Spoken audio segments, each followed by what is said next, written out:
One evening, while getting ready for a party, Sarah decided to wear white pants. However, she didn't have the right undergarments that would not show lines. In a moment of innovation, she cut the feet off a pair of control-top pantyhose and wore them under her pants. It worked surprisingly well, and a light bulb went off in her head. Sarah decided then and there that she was going to revolutionize the undergarment industry. Sarah had no background in fashion, design, or business. She had $5,000 in savings. She was, in essence, overestimating herself, but she was fueled by an unwavering belief in her idea. Sarah then embarked on her journey to bring her idea to life. She called hosiery mills, manufacturers, and anyone who would listen. She faced a lot of rejections and people who doubted her. One of her early conversations with a hosiery mill representative went something like this. Sarah, hi, my name is Sarah, and I have an idea that's going to change the way women wear clothes. I need your help to make it. Representative, okay. What's your experience in the hosiery industry? Sarah, none, but I promise you this is a game changer. Can you help me make a prototype? Representative, you know it's not that simple, right? You need to have a proper business, understand manufacturing, and have channels to sell. Sarah, yes, but every big thing starts with a simple idea and someone who believes in it. Today, that's me and my idea. And maybe you? Representative, I'll have to pass. However, she did not give up. She kept calling, and eventually one of the mill owners who had initially turned her down called her back. His daughters had convinced him to give Sarah a chance. Sarah's conversation with the mill owner when he called back, mill owner. Sarah, I spoke to my daughters about your product idea. They think I should give you a shot. Sarah, oh, thank you. You won't regret this. We're going to make history together. Mill owner, let's not get ahead of ourselves. Let's start with seeing how the prototype goes. Over the next year, Sarah balanced her day job with building her Spanx prototype, creating packaging, and patenting her product. She was continually overestimating herself, and her determination never wavered. When Sarah finally had her product, she took it directly to Neiman Marcus. In the meeting with a representative, she even went to the restroom to demonstrate how her product worked under her clothes. Neiman Marcus representative. That's impressive, but how are you planning to market this? Sarah, one step at a time. First, we get Spanx to the women who need it. Then, the product speaks for itself. Neiman Marcus ended up placing an order, and Spanx started its journey.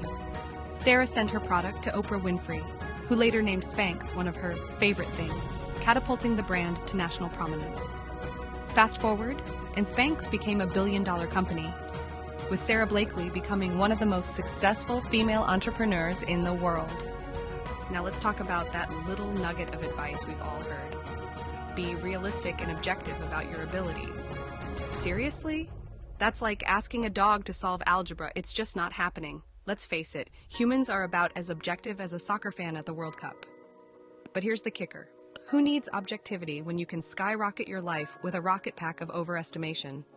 Hold on to your gorilla-sized dreams, because here comes the first stop on this wild jungle ride. You know when you're scrolling through the job listings and you find that one that makes your heart go, ooh la la, but you only match about, let's say, 20% of the qualifications. What's a go-getter to do? You channel your inner gorilla and beat your chest, then hit that apply button with the force of 1,000 bananas. But I'm not qualified, you say. Bah. Qualifications are just a polite suggestion, like when a shampoo bottle says, rinse and repeat. Nobody's got time for that. Now, as you're swinging through the jungle like a daredevil, you gotta go all in with a big splash of boldness. You heard me. This isn't the time to just dip your little toe in the water. Nope, we're talking cannonball into the pool levels of daring. Everything needs a wild and crazy kickoff, buddy. So take that first step like you've got feet the size of a gorilla's and leave some mega footprints that King Kong himself would be proud of. When you overestimate yourself, you're basically telling your brain, hey brain, I'm the bee's knees, let's get that honey. This positive self-talk magically sends your motivation through the roof. Think about it. Who's more likely to climb Mount Everest? The person who says meh, I could never do that.